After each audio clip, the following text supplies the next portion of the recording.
Do you ever just stand around and say, fuck it, I'm sick of all the excuses of why an officer becomes corrupt, why a correctional officer brought contraband to an inmate? You know, I'm sick of all the excuses. It's time to lock them up when they commit a crime. I'm so sick of them allowing an officer who's caught bringing contraband into a prison or caught having sex with an inmate, allowing them to resign. I am seeing a few more prosecutions being taken place now on corrupt correctional officers, and I'm glad to see that. But it's not helping anybody if we just let them walk away free and get away with it. Hi, I'm Gary York, True Prison Stories. Please subscribe. I want to talk about factors that can cause corruption, but to me, that's not an excuse list. These factors I'm going to talk about, yeah, they play into why someone does what they do in some shape, form, or fashion, but to me, it's an excuse list. You know, when you hear somebody say, well, he was a great officer, got depressed, low self-esteem, got manipulated. Yes, probably all those things are there. But fuck it. That's no excuse to go and do a criminal act and help inmates commit criminal crimes, right? I'm to the point of just saying, gosh, come on now. Let's start trying the other method. Let's prosecute to the fullest extent. Let's see how they like it in jail or prison. See how they feel for committing a crime that could cause their fellow officers to be injured or killed, causing danger to the institution bringing in contraband. So let's start with some of the things that have been said that cause corruption. Gambling. Well, we've even had a judge here in Tampa who gambled so heavily and lost so much money that he started falling into corruption. Ended up killing himself. So it can happen to anybody, folks. But today's topic is correctional officers. An officer falls way behind in their bills, they have a gambling problem, and now they are an easy target for an inmate to manipulate. Well, man, I heard you talking about it. You're really hurting for money. I can hook you up, $1,200 a week. Just meet my contact on the street, pick up what I need you to bring me, and $1,200 cash weekly. Oh, I've seen that and more, folks, on some of the cases we did here in the Tampa area, Tampa, Florida area, and the Florida corrections. Big money can be made bringing inmates contraband if you want to be a criminal, if you want to risk your career, if you want to risk going to jail or prison, hopefully. So there's one. Illegal use of drugs. Well, unfortunately, we have officers that get involved with illegal drugs. Maybe they feel they're stressed, depressed, post-traumatic stress disorder, things like that. But what we want to do is try to help them and stop them before they go to the dark side. But in some cases, they're spending all their money on their habit. And again, they are an easy target for inmate manipulation. We need to watch for each other, folks. We need to watch our fellow officers. If you see any signs, silent signs, body language signs, signs of depression, signs that an officer's going to the dark side, come on. Go talk to them. You got to help them. You have to help them. Maybe you could save them before it's too late. I hope so. Extortion by inmates. Extorting families. Extorting officers. If you don't bring me to this, I know where you live. I know your wife's name. I know you have 3 kids and they're this old. Oh, how do they know that? Come on, folks. Let's wake up, America. The inmates know how to get all your information. They're not supposed to go get it. They have people on the outside that can obtain all your information. Oh, you drive a Chevy Silverado Trail Boss. You live over here. Yeah, I know. They know everything about you. And then if you get scared and not report it immediately, see, if you shut them down and report it immediately and get some documents, get it on paper, and get the inmate disciplined, you could cut this off before it ever happens. But so many get scared. Okay?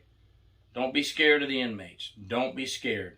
We will control them. They do not control you. Remember that.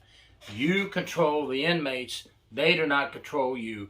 Don't take their threats. Write them up. Even ask for prosecution. If your agency says, well, we're going to investigate it, but we're not going to prosecute it, go to the state attorney on your off duty and say, my family's life and mine were threatened by an inmate if I didn't bring him there. Sometimes you can direct file with the state attorney. I would hope your agency would investigate and send it to the state attorney's office for review. I would really hope so. We turn a blind eye. I see my fellow officers beating a handcuffed inmate. I didn't do it.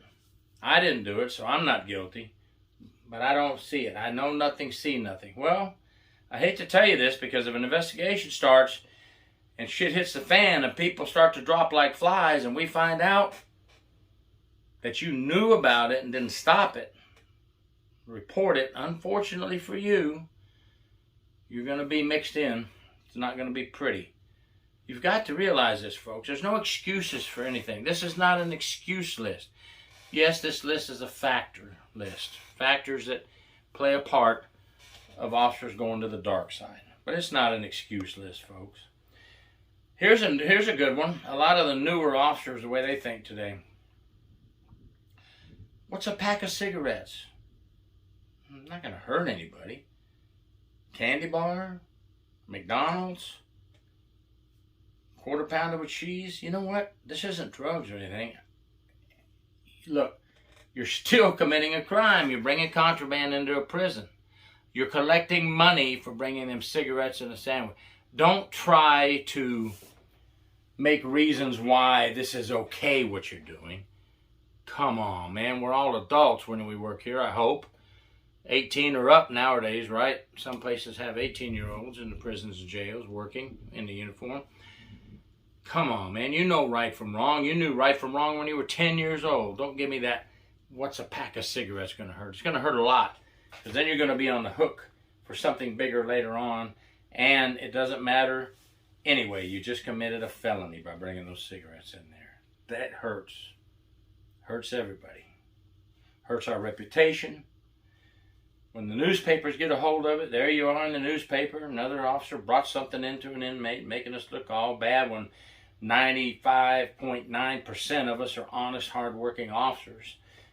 And you 4.3% are out there making us look bad. Okay, there's a few things. Now, let's talk about some of the things the agency can do to help or not help. Inadequate training. And we need to train you on ethics, ethical behavior, what you can do, what you can't do. We need to train you on inmate manipulation. And then if you don't get it, there's no excuse. Don't try to blame the agency for anything. But some agencies aren't training enough in these areas. Not enough time, folks, not enough time. Well, pay me now or pay me later. You don't want to train in these areas because there's not enough time? Well, we'll just have a long, lengthy, expensive investigation that the taxpayers have to pay for. And then you're going to lose somebody from your staff for being corrupt, being manipulated, falling on the dark side, and then you're still going to be short-staffed. So I would rather pay up front with some adequate training. Something I said earlier, lack of prosecution and accountability. Make them accountable for their crime. Prosecute, prosecute, prosecute. Here's one I hear a lot when people say it. I don't like it. I want officers to be paid more, and they need more money. There's no doubt about that. But low wages is no excuse to commit a crime. They're bringing stuff in because of low wages. Well, you signed up for the job. You knew what the wage was when you signed up. You took an oath to do the right thing. And now you're saying, well, I did it because I don't get paid enough and I had to survive. Make me some extra money. Bullshit. Fuck it. I'm sick of that stuff. Sick of those excuses.